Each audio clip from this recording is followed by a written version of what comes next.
warahmatullahi wabarakatuh. Waalaikumsalam Dan shalom. Perkenalkan, nama saya Fransina Adensus Morit dan rekan saya Melsi. Dan saya sendiri Yohanes Tiahar. Kami dari kelompok 2 akan mempresentasikan hasil kerja kami dengan judul dampak masif korupsi. Oke, baik. Yang ingin saya tanyakan itu, teman-teman tahu tidak sih apa itu dampak masif korupsi? Mungkin saya jelaskan sedikit. Dampak masif korupsi itu dampaknya itu sangat besar dan luas ya teman-teman, dan kena ke semua orang, bukan cuma 1 atau 2 orang saja. Jadi istilah katanya itu semisal saya berbuat sesuatu, dampaknya bukan ke saya saja, melainkan ke rekan-rekan saya ini yang sekarang bersama dengan saya. Oke, mungkin untuk kesimpulannya sendiri, sabar ya, lupa pas. Sebelumnya saya mohon maaf ya karena ada keributan sedikit teman-teman, ya maklum. Oke, kesimpulan dari dampak masif korupsi itu adalah korupsi itu merusak semuanya, bukan hanya uang yang hilang, fasilitas hancur, hidup susah, bahkan masa depan juga terancam. Terus juga bikin miskin, bikin bodoh, dan bikin hancur. Terus korupsi juga sama dengan maling uang kita bersama. Seperti saya mempunyai uang tapi diambil sama rekan-rekan saya ini yang sekarang sama-sama dengan saya, begitu. Akibatnya akan bocor dan susah untuk hidup dengan layak. Oke, untuk pemateri selanjutnya saya serahkan kepada rekan saya dengan penjelasan atau materi yang pertama. Silahkan. Oke, terima kasih Kakak Ina. Kita masuk di penurunan produktivitas teman-teman. Investasi yang rendah menghambat pembukaan lapangan kerja dan inovasi. Contohnya misalnya nih di sekolah SD 1 Impres. Iya, SD 1 Impres. Kasus ini misalnya ada dana BOS nih. Dana BOS ini yang seharusnya dipakai untuk memperbaiki sekolah, tapi malah dipakai buat malah tidak digunakan dengan benar, tidak dipakai beli yang harusnya dibeli di sekolah tersebut.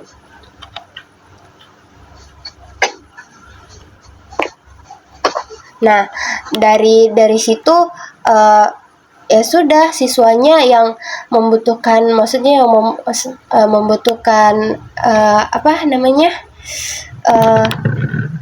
benar-benar membutuhkan. Baik, di sini kita lanjut di penurunan produktivitas. Apa sih penurunan produktivitas itu? Investasi yang rendah menghambat pembukaan lapangan kerja dan inovasi. Nah, contohnya nih di sekolah, ada sekolah SD. Nah, dana BOS itu yang seharusnya dipakai malah dikorupsi. Jadi buku dan komputer nggak kembali. Nah, dampak produktivitasnya adalah siswa kelas 3 yang seharusnya 1 buku untuk 4 orang, guru susah untuk mengajar anak. Waktu belajar yang harusnya 5 jam jadi cuma 2 jam karena rebutan alat-alat itu, karena tidak sepenuhnya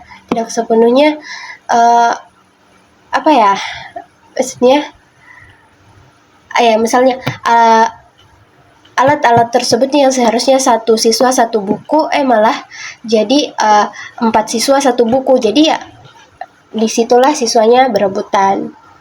Itu saja penjelasannya.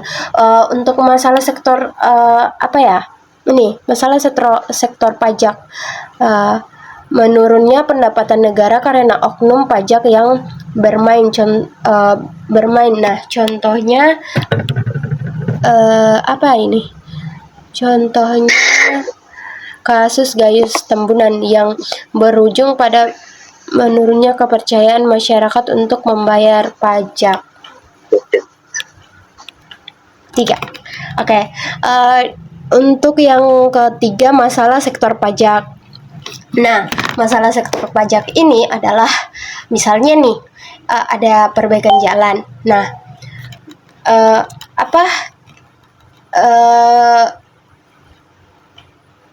orang meminta biaya untuk memperbaiki jalan seikhlasnya. Namun biaya tersebut tidak digunakan untuk memperbaiki jalan, bahkan masuk di kantongnya. Maksudnya dia malah mengambil uang tersebut.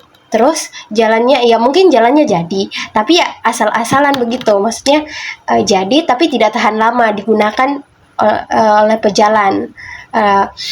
Mungkin itu saja kejelasannya. Ya.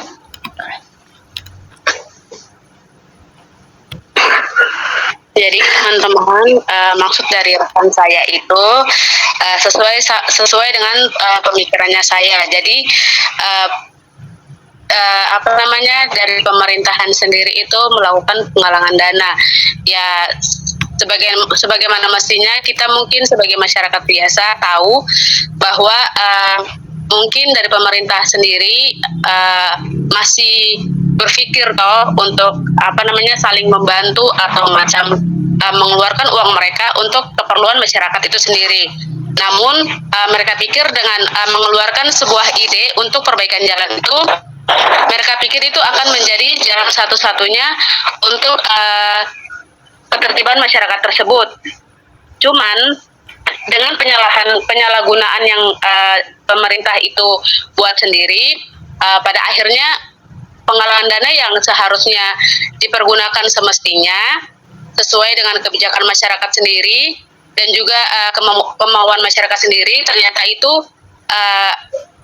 malah serong dari pemikiran masyarakat sendiri, malah itu masuk ke kantong dari pemerintah tersebut. Jadi kayak macam uang itu mereka tidak mempergunakan dengan baik begitu teman-teman. Malah jalan itu yang seharusnya diperbaiki, tapi mereka biarkan begitu saja sampai mungkin dari masyarakat itu sendiri melakukan pelaporan tentang jalan-jalan yang rusak begitu toh. Mungkin mereka akan lapor langsung ke bagian bukan lewat pemerintah lagi, mungkin langsung sudah foto ya, kan semua sama-sama tahu ya sekarang ini sedikit-sedikit kalau viral gitu kan langsung mereka foto, terus mereka letakkan di bagian FB lah, di Instagram lah begitu. Nah pemikirannya saya itu kayak begitu, jadi mereka bisa langsung viralkan gitu. Nah dengan viral tersebut mungkin akan sampai kepada presiden begitu. Jadi ya akhirnya jalan yang seharusnya semestinya mereka lalui dengan baik, ya akhirnya harus turun tangan lagi setidaknya tersebut. Begitu kalau dari saya. Terima kasih. Oke, terima kasih Kak atas tambahannya dan masukannya. Oke, kita lanjut di slide kedua, dampak sosial dan kemiskinan masyarakat. Nah, apa sih dampak sosial dan kemiskinan masyarakat itu, teman-teman?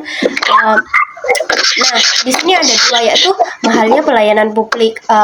Apa sih mahalnya pelayanan publik? Nah, anggaran yang disunat membuat harga kesehatan dan pendidikan menjadi tinggi dan kualitas buruk. Nah, misalnya nih, kita sudah tahu ya di Indonesia itu kita yang BPJS ini misalnya kalau ke rumah sakit itu rasanya bukan 1-2 orang yang pernah merasakan kita masuk, tapi kita kayak dipersulit begitu karena kita BPJS. Misalnya saya sendiri saya mau kayak periksa gigi begitu, tapi karena saya menggunakan BPJS saya malah disuruh tunggu dan disuruh mengantri, pokoknya sampai lama ditunggu ternyata tidak masuk. Nah di situ itu namanya mahalnya pelayanan publik di Indonesia. Contohnya ya, pelayanan di rumah sakit menggunakan BPJS.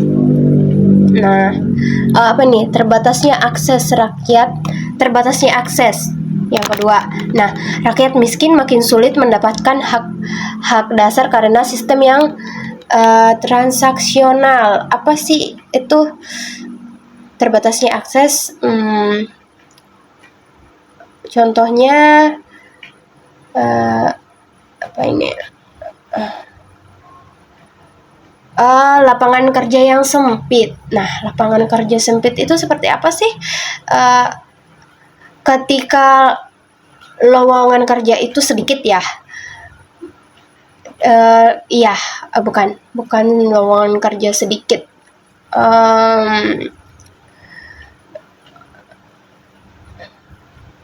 Oh iya, ketika Ya mungkin misalnya nih kita misalnya apa ya?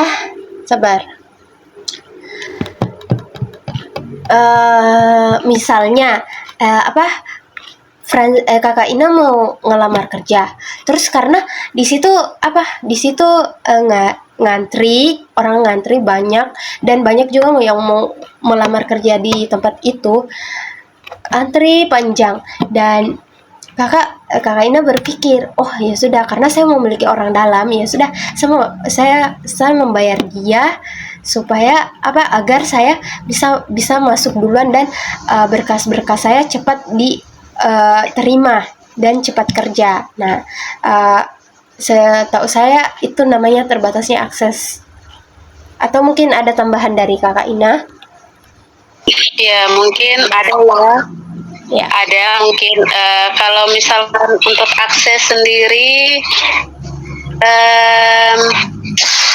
mungkin kita kembali lagi ke pembahasan awal. Untuk keterbatasan akses ini kita bisa lihat untuk terlebih khusus ya untuk sekolah dasar. Nah, di sekolah dasar itu kadang juga bukan kadang lagi ya, tapi banyak sekali Betul. akses pendidikan yang sangat terbatas. Apalagi tingkat korupsinya terhadap guru-guru, toh. Misalkan dana yang diberikan dari pemerintah untuk anak-anak sekolah malah dipakai untuk membeli sesuatu yang Tidak. bukan untuk siswanya sendiri, tapi untuk gurunya, begitu. Akibatnya itu begini saja. Saya ambil dari saya punya pengalaman sendiri ya untuk pengajaran. Contohnya tuh kayak anak kelas 1 sampai anak kelas 3 begitu. Dia itu masuk pagi, terus kelas 4 sampai kelas 6 itu masuk siang. Nah, karena keterbatasan akses tersebut, mereka jadi tidak bisa masuk semestinya begitu, tidak bisa masuk untuk full begitu. Karena kurangnya buku dan juga kurangnya kelas, bahkan meja juga. Terus dana yang diberikan dari pemerintah itu sendiri harusnya itu dipergunakan untuk memperbesar sekolah, terus mendatangkan peralatan untuk anak sekolah, contoh kayak untuk meja, terus kursi, terus peralatan lainnya itu seperti buku dan lain-lain. Cuman karena saking keterbatasan tersebut, uangnya dipakai untuk keperluan sendiri, alhasil anak-anak itu mereka merasa bahwa tidak ada lagi yang peduli sama mereka begitu. Itu untuk yang pendidikan. Nah, terus mereka merasa kayak akses yang seharusnya mereka terima itu malah hilang begitu saja.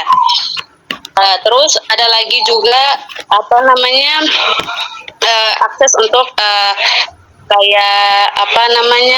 kalau mau diambil ini hanya untuk ambil dalam yang saya lihat saja ya, kayak kalau dalam masyarakat itu untuk akses kurangnya air bersih begitu. Terus listrik juga terbatas, yang seharusnya mereka mendapatkan hal yang pasti tapi ternyata tidak begitu. Oke, Kak. Terus untuk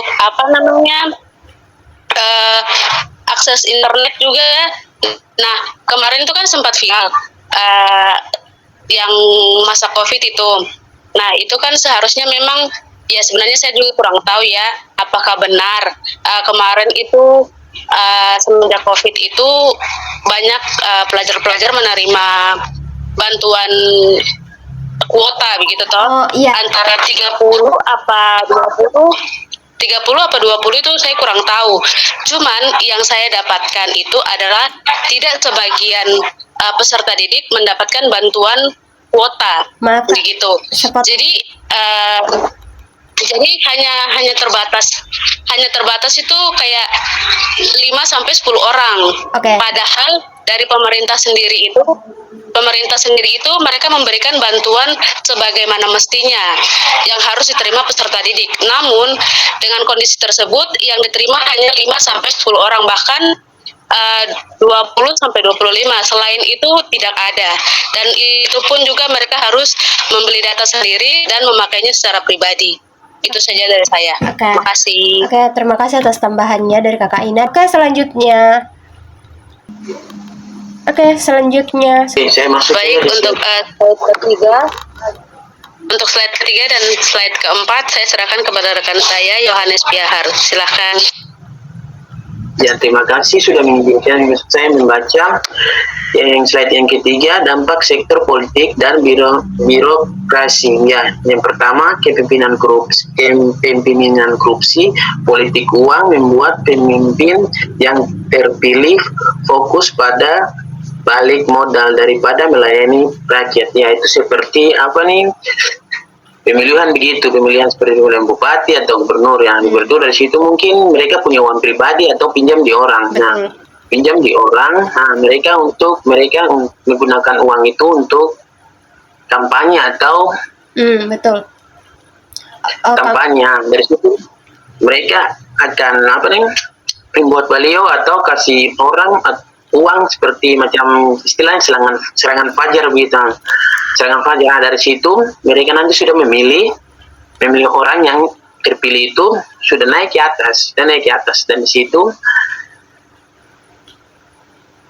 pejabat itu yang bupati atau gubernur itu dapat uang proyek yang seperti uang proyek itu kayak gimana ya, kayak proyek jalan atau jembatan. Nah, dari situ mungkin sekitar uang proyeknya sekitar 10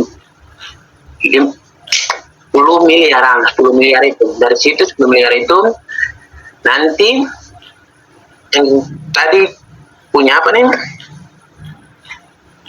yang uang suara untuk mau dikembalikan yang itu pinjam, yang dari pejabat itu pinjam.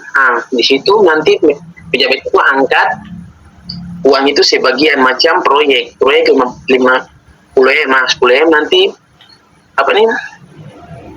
dia bikin jembatan atau jalan itu dengan uang sekitar 5M atau 6M. Dari situ dia bikin jembatan dengan uang itu. Terus yang sisanya diangkat untuk mengembalikan uang yang mungkin dia pinjam atau mengembalikan dia uang yang lama dipakai untuk menjabat. Terus yang kedua, matinya etika politik.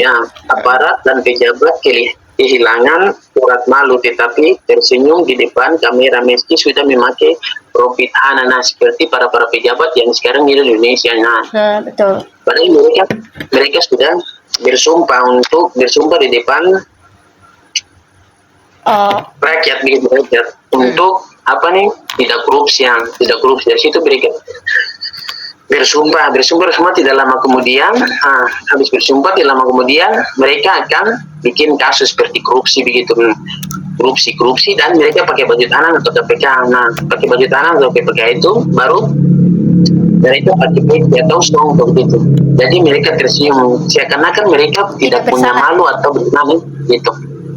Terima kasih. Terus yang slide yang keempat, dampak penegakan hukum dan keamanan. Fungsi pemerintah Mandulang. Lembaga negara kehilangan wibawa karena hukum diperjualbelikan. Seperti ini, jalan provinsi rusak 5 tahun, tapi tidak diperbaiki. Padahal dananya ada. Terus? Tapi tiap tahun cuma tampal sulam asal-asalan. Dari situ contoh dampaknya ke masyarakat. Seperti itu dampaknya seperti ada yang sakit mereka ingin sekali menggunakan ambulans tapi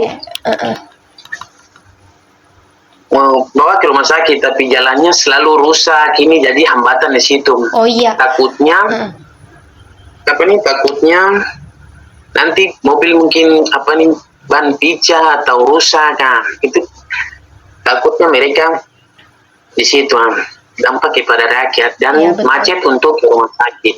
Seperti begitu. Nah, dan yang kedua, kerawaian pertahanan, korupsi di sektor alutsista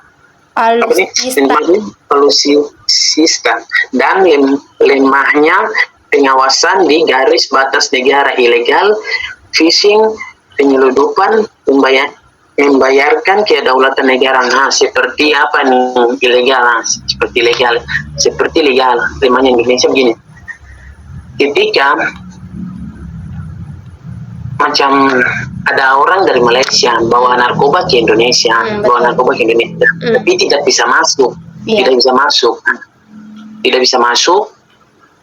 Di Indonesia sini mungkin ada orang dalam seperti polisi dan lain-lain sebagainya. Dari situ, jadi dengan bagaimana caranya bisa masuk?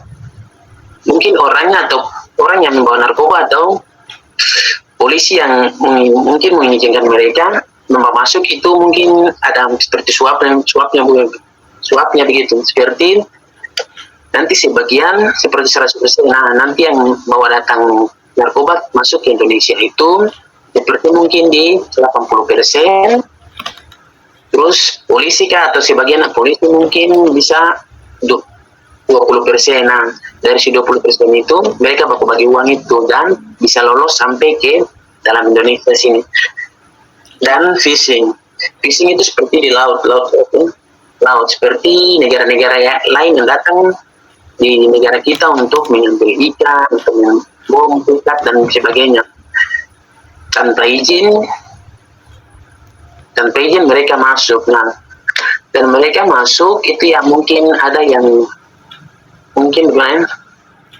yang bawa jalan, mereka datang ke Indonesia untuk mengambil ikan, membelikan atau tukar ikan di Indonesia sini supaya berhasil mendapatkan ikan. Karena yang tidak mungkin lah mereka masuk ke Indonesia tanpa ada orang dalam. Pasti ada orang. Mereka masuk juga mungkin bagi berapa persen lah, seperti yang pertama saya bilang fungsi bermelta mandor. Dari situ Oke. Terima kasih. Terima kasih untuk pemaparannya dari teman kita Anis ya. Benar sekali ya yang disampaikan Anis. Selanjutnya kami serahkan poin ke-5 dan 6 ke teman kami Fransina. Baik, ya terima kasih. Untuk poin ke-5 atau slide ke-5 dan ke-6, contoh dampak masih korupsi di lingkungan budaya dan agama ya. Baik, untuk dampak di lingkungan itu, kasusnya itu pejabat kasih izin tambang ilegal karena disuap. Terus hutan dilindungi dibabat habis. Contoh kayak sekarang itu kita bisa sama-sama tahu ya teman-teman, kita lihat di Kiloreta itu yang sekarang sudah dibangun ya, sudah dibangun gedung apa itu Bupati. Nah itu seharusnya itu kan dilindungi, hutannya dilindungi. Nah cuman karena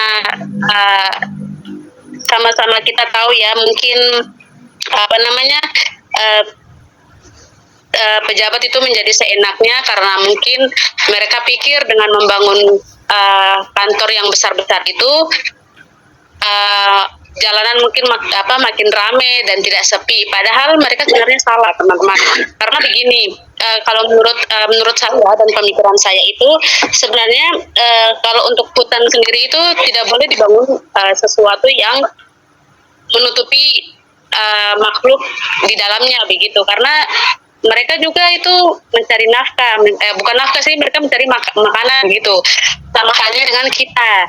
kita juga sebagai manusia masih bergantung kepada alam begitu. Betul. Jika alam tersebut dirusaki atau digunduli, ya kita sebagai manusia kita mau berharap apa begitu teman-teman? Karena kebanyakan dari kita itu masih bergantung kepada alam.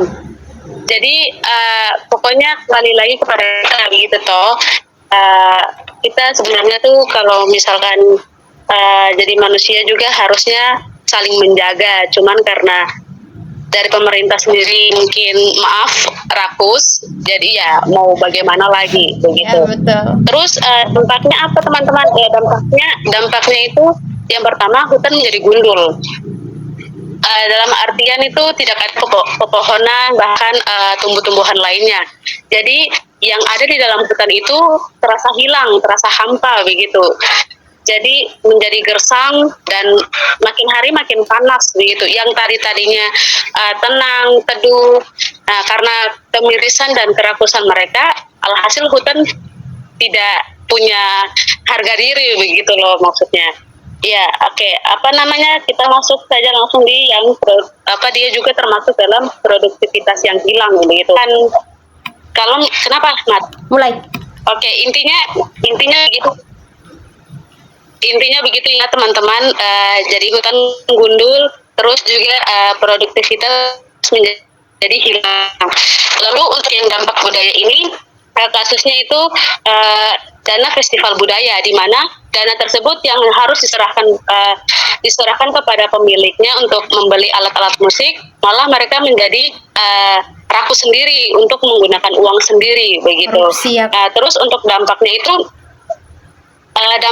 anak muda nggak kenal tari-tarian atau bahasa daerah sendiri karena yang ngajakin begitu teman-teman, karena dampak dari budaya itu sendiri begitu. Terus juga menjadi produktivitas yang hilang. Lalu kita masuk saja ke dampak agama.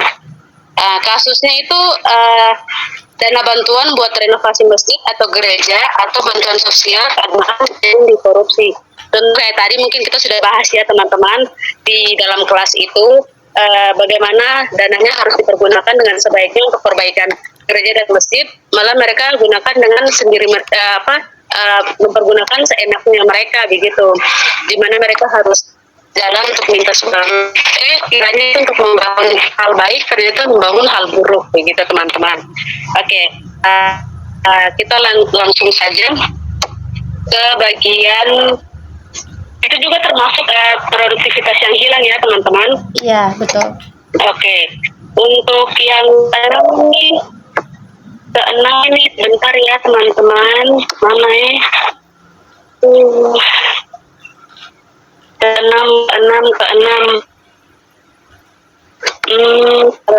Kesempatan kayaknya salah. Keenam mana ini keenam? Bukan. Oh ya. Oke, untuk yang keenam ini adalah tantangan dan peluang di era digital yang rusak karena dampak korupsi. Kita langsung saja ya pada intinya teman-teman.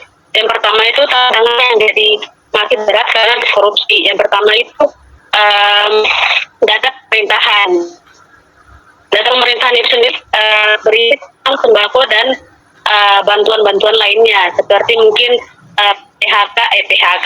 PKH dan lain-lainnya. Cuman karena tidak disalurkan dengan baik, maka masyarakat itu sendiri tidak mendapatkannya. Lalu untuk yang kedua itu internet desa. Mungkin kebanyakan mereka pikir itu di desa, jadi mereka tidak penting untuk orang-orang desa itu menerima bantuan data begitu. Padahal itu harusnya itu penting teman-teman. Pendataan desa itu bukan ini ya teman-teman, jangan kalian pikir itu internet data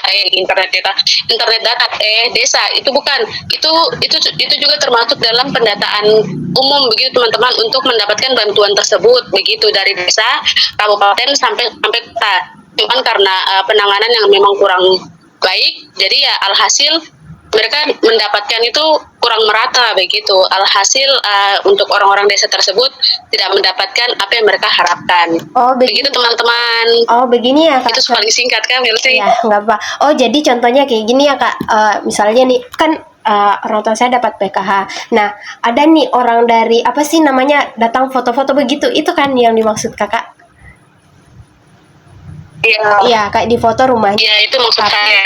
Jadi dimasukkan- kan kebanyakan itu kan mereka cuma datang pendataan foto-foto, tapi Nyatanya- untuk hasil dan bagi mereka tidak dapat, teman-teman. Iya, Gitu. betul. Mereka hanya tahu mereka datanya masuk, fotonya masuk, sudah. Begitu. Barang-barang yang mereka harapkan itu hilang begitu saja. Gitu ya teman-teman, untuk yang penjelasan nomor 6. Misalkan kalau ada penambahan, mungkin Melsi silahkan. Sudah cukup sih, Kak. Sudah cukup dipahami dari saya. Oke, kita masuk ke kesimpulan ya. Baik, di sini saya akan membacakan kesimpulannya dan juga sekaligus menutup ya, Kak. Oke, untuk kesimpulan dari materi kami itu adalah korupsi sebagai Iya, boleh. kejahatan luar biasa. Korupsi bukan sekadar tindak pidana pencurian uang negara, melainkan kejahatan yang memiliki efek destruktif yang sistematik. Dampaknya tidak hanya menyentuh satu aspek, melainkan merusak seluruh sendi kehidupan berbangsa dan bernegara. Korupsi menciptakan lingkungan setan kemiskinan. Sebagai mahasiswa, langkah awal adalah memutus rantai atau permisif terhadap hal-hal kecil seperti titip absen atau plagiarisme yang merupakan akar dari mentalitas korupsi. Sekian dari presentasi kami. Jika ada salah kata atau tambahan salah kata dari kami atau kurang kejelasan, mohon dimaafkan. Dan selamat malam. Labana al